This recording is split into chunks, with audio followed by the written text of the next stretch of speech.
Olá, meus amores, sejam muito bem-vindos ao vídeo 208 do desafio 365 dias da minha jornada do autoconhecimento.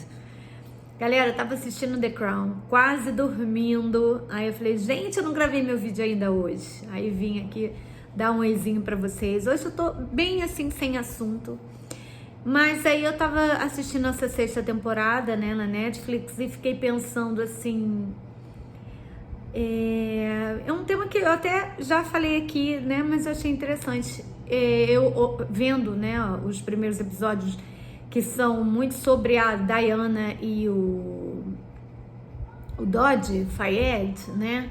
Muito sobre o relacionamento deles e tal. Duas coisas ficaram muito claras para mim. Primeiro, que a gente nunca sabe, na verdade, né, o que acontece entre quatro paredes. E isso é muito importante da gente lembrar quando a gente está falando de celebridades, de artistas, de políticos, enfim, de pessoas públicas, né? Porque o Instagram para mim é a prova disso. O que se coloca ali é o que você quer que os outros pensem, mas não necessariamente é o que você está vivendo, né? E então essa coisa desse mundo das aparências sempre existiu. Essa série mesmo, The Crown, mostra muito isso, como a realeza britânica vivia, enfim, dissimulando seus problemas, né?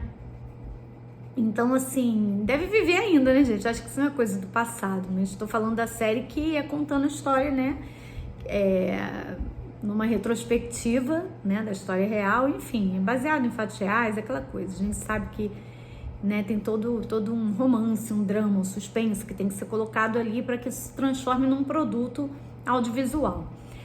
Mas, particularmente, o que me chamou a atenção foi que a Diana tem uma conversa com o que me parece ser a psicóloga dela no telefone, no episódio 3. E, gente, vai rolar spoiler. E a psicóloga dela fala assim, você tá percebendo que você tá entrando de novo num drama? Você tá percebendo que você é viciada nessa adrenalina? Né? A tua vida tava tão tranquila, tava tão bacana, você tava tão focada e de repente você já tá de novo buscando essa confusão, né? E a Diana faz uma meia-culpa e fala, você tá certa, vou pegar um voo amanhã e tô voltando pra minha vida em Londres. Isso basicamente às vésperas, né, do acidente no qual ela foi morta, porque pra mim ela não morreu, ela foi morta, né? Aquela situação com os paparazzi ali é muito absurda. Mas enfim, isso já seria motivo até para um outro vídeo, né? E eu já falei sobre a questão da realeza, da monarquia, num outro vídeo aqui, lá no início do desafio, eu falei porque eu me lembro que eu estava assistindo uma outra temporada do The Crown e eu trouxe isso para vocês. Mas enfim, e aí eu estava percebendo a semelhança entre o Dodi Fayed e o Príncipe Charles. Por quê? Ambos tinham uma necessidade enorme, né, de serem aceitos pelos seus pais, progenitores, no caso do Charles, principalmente a rainha, né, e no caso do Dodi Fayed, pelo pai. E, enfim, e passavam por cima dos seus desejos, das suas vontades, das suas intuições. Olha só que interessante. De como agir, né? De quais valores, de quais caminhos, de como agir. Eles passavam por cima disso para que pudessem ser aceitos, serem amados, né? Para que pudessem dar orgulho para esses pais. E aí a Diana cai novamente o radarzinho dela, né? E pela constelação familiar, e eu acho que por outras tantas terapias, né, a Theta Healing também, isso teria uma lógica assim. Ela, de novo, o radarzinho dela, a anteninha dela vai e busca, né, a mesma complicação, a mesma história, o mesmo estresse, né? Ela se coloca novamente nesse lugar, né, da salvadora, né? Porque no casamento inicial dela com Charles, ele sempre foi apaixonado pela Camila, né? Mas a família não queria a Camila era casada, ou ia se casar, não me lembro, aquela confusão toda. A Diana também era um peixinho meio fora d'água, mas ainda, né, tinha lá seu carisma, sua beleza, etc. Era de uma família nobre e tudo mais. Então, né, entre as duas ali, a família acabou gostando da opção dela. Mas não era a opção do Charles, né? E no caso, o Dodge Fayed até me pareceu estar envolvido pela Diana mesmo, pelo que eu vi no filme. Mas também não era o caso, ele não queria se casar com ela, ainda era cedo, né? Mas ok, vamos fazer a vontade de papai, né? Vamos deixar papai feliz. Para o pai dele, isso era um troféu, literalmente, né? Ele ia poder finalmente, quem acompanhou todas as temporadas sabe que ele fez de tudo para sentar na tribuna lá do lado da rainha, né? E ela fez de tudo para não dar esse gostinho para ele. E aí, de repente, tipo assim, vocês vão ter que me engolir, né? A la Zagalo, porque se o filho dele casasse com a princesa, não ia ter jeito, né? Eles iam ter que engolir a família Fayed, né? Acho que é Fayed que se fala, né, gente? E aí isso me trouxe, assim, muitas reflexões, né? Porque embora meus pais tenham sido sempre muito amorosos comigo, com os meus irmãos e tudo mais, existe sempre, né, essa necessidade dos filhos de agradarem os pais, né, de serem orgulho para os pais, e é quase como a gente mesmo adulto, já não estando nesse núcleo, né, já tendo construído o nosso próprio núcleo familiar, a gente tem sempre essa necessidade de aceitação, né, esse medo da rejeição. Eu acho que é a nossa criança interior que, graças a Deus, vai estar com a gente a vida inteira, e isso é necessário, né? Porque essa criança interior, ela traz também pra gente a nossa criatividade, a nossa leveza, ela traz também a nossa conexão com o divino, né? Essa criança interior, ela é muito importante, mas a gente precisa adultecer, né? E aí, nesse momento, a criança grita, a criança chora, a criança, né, se descabela, faz birra, se joga no chão, né? A nossa criança interior nesse momento toma conta, né, do processo. O adulto, ele é engolido por essa criança, e essa criança só quer agradar os pais, né? E essa criança só quer ser aceita, essa criança só quer ser amada. E por mais que haja esse amor, por mais que haja essa atenção, e muitas vezes não é o caso, né, nem do Príncipe Charles, nem da... que agora errei, né, gente? Nem dele, nem do Dodge, mas é o meu caso, né? Assim, meus pais sempre falaram muito assim, eu te amo, você é amada, você é inteligente, você é esperta. Mas não interessa, né? Por mais que isso seja até mesmo dito, a gente tem sempre essa necessidade, né? E aí entra uma coisa da constelação que é muito interessante. Muitas vezes a gente não se permite alguma coisa na nossa vida. Vou dar o exemplo, por exemplo, do sucesso ou da prosperidade financeira. Muitas vezes os filhos não se permitem porque os pais não conseguiram. Então, por amor a você, eu continuo isso. Por amor a você, eu não posso ser melhor do que você. Por amor a você, eu não posso me sobressair. Por amor a você, eu não posso ser melhor do que você. Por amor a você, eu não posso me destacar. Por amor a você, eu tenho que seguir nas suas crenças. Por amor a você, eu tenho que continuar, né, na seara ali que foi construída, seja ela boa ou ruim. Por amor a você, eu continuo, né? Eu dou continuidade a isso. Quer seja um sofrimento ou uma coisa boa. Normalmente, né, a gente vai pro sofrimento, né? E isso me fez refletir bastante, porque eu não fiz curso, né, de constelação, eu não sou consteladora, tentei, gente, por 2 vezes fazer com 2 professoras muito boas, não consegui, assim, mas amo constelação enquanto constelanda, por assim dizer, sei lá se é assim que se fala, né, mas eu não é minha praia ser a terapeuta, pelo menos não ainda. Talvez em algum momento, mas eu gosto muito. Eu já fiz, sei lá, acho que mais de 10 constelações ao longo da minha vida, né? Com temas diferentes, naturalmente. E terapeutas diferentes, e formatos diferentes. Eu já fiz constelação de cavalo, foi minha mãe que fez, mas eu participei porque acabou que a situação ali me colocou no campo, eu trabalhei também.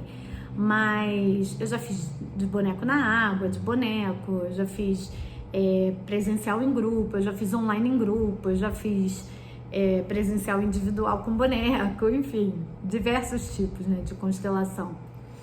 E eu super acredito, acho incrível, é um trabalho que, olha, eu vou te falar, quando eu faço constelação ou quando eu vou participar para ajudar alguma constelação, eu saio sempre muito cansada, sempre muito mexida, assim, é uma energia ali, um campo muito poderoso. E você vai trabalhando essa questão mesmo, né, da alma desses ancestrais, né? Você vai buscar ali a fonte, né, daquela crença raiz, ou daqueles contratos que foram feitos, daqueles votos que foram feitos, daquelas promessas que foram feitas. Eu confesso para vocês que agora, tendo a ferramenta do Theta Healing, eu acho o Theta Healing menos sofrível. Mas é uma questão de opção, mas você vai chegar no mesmo resultado, né? O que eu percebo é que todas essas tecnologias que estão chegando, elas levam a gente para o mesmo lugar, mas elas são diferentes, provavelmente, para que se tenha essa opção, né? Porque cada um gosta do verde, outro gosta do amarelo, né? Um gosta do azul, outro gosta do vermelho, então eu imagino, né, que seja isso, mas na verdade elas se complementam e elas levam ao mesmo lugar, né? Que é o quê? Desatar esses nós que estão no nosso subconsciente, desatar esses nós que ficaram na nossa malha, né, no nosso sistema familiar, desatar esses nós que nós trouxemos de outras encarnações, porque aí, olha, uma coisa que eu estava outro dia conversando, foi com alguma terapeuta minha, mas eu já nem sei quem foi, não foi com a minha psicóloga não, mas foi com alguma terapeuta minha, que eu falei assim, se a gente for analisar, para quem acredita em reencarnação, como é o meu caso, a minha tataravó, muito provavelmente fui eu, né? O meu tataravô, muito provavelmente fui eu, em outra encarnação, porque, né, se a gente tem um ciclo encarnado, fica um tempo lá, sei lá, em algum lugar aí, né, fazendo algum tipo de treinamento, tratamento, sei lá o que for, depois reencarna novamente. Então, se for seguir por essa lógica, a minha tataravó sou eu. Então, se eu estiver curando o que a minha tataravó viveu, numa constelação, por exemplo, ou se eu estiver no Theta Healing acessando um sofrimento da minha tataravó, sou eu em outra vida, muito provavelmente, né? Então, assim, isso tudo para concluir que é muito importante que a gente mantenha a nossa criança interior viva, amada, acolhida, respeitada. Mas é extremamente importante que a gente adulteça. Eu vou fazer aqui uma colocação que, assim, é coisa da minha cabeça, tá? Mas eu entendo que é como se a nossa criança fosse a nossa conexão com o divino e o nosso adulto fosse a conexão com a 3D, com a matéria, né? Com esse planeta. Assim, é uma ideia assim que me veio na cabeça. A gente precisa estar com isso em equilíbrio, né? E é até interessante que outro dia eu estava vendo um vídeo da Melissa Madu, do Axiomas da Luz, e ela falou uma coisa que eu nunca tinha pensado. Há uma diferença enorme entre polaridade e entre dualidade, né? A gente fala muito, eu falo muito aqui, inclusive, né? Porque nós estamos num planeta 3D, porque nós vivemos, né, a terceira dimensão com a dualidade e tal. E aí ela chama atenção assim, realmente, existe a dualidade? Claro que existe. Mas também existe a polaridade, né? Que é o quê? O sagrado feminino e o sagrado masculino, por exemplo, eles se complementam. O yin e o yang, eles se complementam, né? Complementam. Eles não são opostos necessariamente, eles são diferentes, mas eles são complementares, né? E eu acho que é o caso da criança interior e do adulto, né? Eles precisam conviver, eles são diferentes, mas eles não são... não há uma dualidade, sim há uma polaridade diferente, entende o que eu quero dizer? E eu queria chamar a atenção de vocês para isso, porque muitas vezes a gente está infeliz no amor, ou a gente está infeliz no dinheiro, ou a gente está infeliz na profissão, ou a gente está sem propósito de vida, e às vezes é uma questão tão simples: acolher essa criança que está sofrendo, acolher essa criança que ficou presa em algum momento com algum trauma, com alguma sensação de abandono, com alguma sensação de rejeição, né? Muitos casos de autoestima, até mesmo, né, de transtornos alimentares, de depressão, muitos casos vêm disso, dessa sementinha que ficou lá, largada, abandonada e que vai crescendo e vira uma erva daninha em algum momento, né? Só que ninguém tá prestando atenção nela para limpar aquele terreno, para cuidar. Então ela vai crescendo ali, ela vai se estabelecendo, as raízes vão ficando cada dia mais fortes e era uma coisa inofensiva que passa a não ser. Então, o meu convite para vocês, né, para quem ficou até agora comigo nesse vídeo dê o seu like, comente, compartilhe, por favor, se inscreva se é a primeira vez que você está chegando, mas não, sério, não, isso é sério também. Após fazer tudo isso, né, após desligar aqui o meu vídeo, reflita. Não entre no piloto automático e vai assistir outro vídeo ou fazer outra coisa, não. Para 5 minutinhos só e reflita. Dê um oi para sua criança interior. Veja se ela se sente abandonada, se ela se sente rejeitada, se ela se sente frustrada, se tem algum trauma. Sabe? Entre em contato com ela, acolha. Encontre com ela mesmo. Você pode fazer uma meditação na qual você, hoje, adulto, encontra com você com 1 ano, 2 anos, 5 anos, 10 anos, 12 anos, não importa, né? A imagem que vier, acolha, né? E diga para essa criança, olha, você agora é um adulto, né? Eu vou cuidar de você, eu posso, eu consigo, eu dou conta. Você não dava, mas eu dou conta. E eu tô aqui te acolhendo, eu tô aqui, eu te protejo, eu cuido de você, né? Porque é muito importante que essa criança continue existindo. Mas a gente não pode deixar que ela grite, esperneie, chore, bata o pé no chão, faça birra, né? Se amedronte, se esconda. Porque aí também a gente perde esse equilíbrio que a gente precisa tanto, né? Na materialidade, na terceira dimensão, na evolução do nosso ser, na expansão da nossa consciência, no controle desse ego, né? Então é muito importante que a gente busque esse equilíbrio. E olha só como é que são as coisas, né? Assistindo uma série da Netflix sobre a realeza, eu vejo um episódio e viajo na maionese, porque eu tô muito com esses conceitos, com essa vivência, com essas experiências, né, do autoconhecimento tão vibrantes, né, tão latentes em mim, né, tão potentes em mim, que me trouxe uma super reflexão quando eu olhei para Diana repetindo o mesmo processo com 2 homens, né, de muito poder, de muito dinheiro, que eram completamente submissos às suas famílias e com essa necessidade de aprovação, né? E aí me chamou a atenção para esses 2 homens, né, que passaram por cima das suas vontades, dos seus desejos, para agradar os pais, né? E eu falei, cara, mas isso acontece com todo mundo, acontece com todos nós. Alguns em maiores graus, outros em menores graus, né? Tem gente que a criança interior ficou de boa, adulteceu legal e tá tudo bem, né? Mas tem gente que também sufocou essa criança interior e só adulteceu. Não dá, né? Você precisa dela também, né? Então é isso. Eu convido vocês a fazerem essa reflexão após esse vídeo e depois me contem aí nos comentários como é que foi, tá bom? E para quem quiser informação sobre constelação familiar, eu conheço vários consteladores incríveis.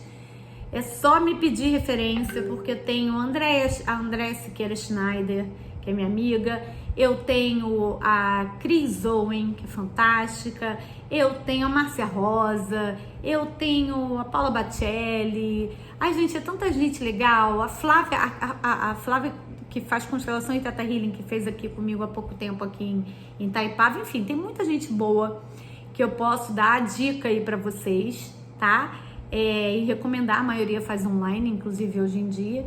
E se você não curtir, não gostar nada disso, tá tudo certo, tá tudo bem, né? Cada um na sua, buscando a sua evolução, né? Com os recursos, com os instrumentos, com as informações que cada um tem. E tá tudo bem, tá tudo certo, Tá bom, meus amores? Amanhã eu volto, então.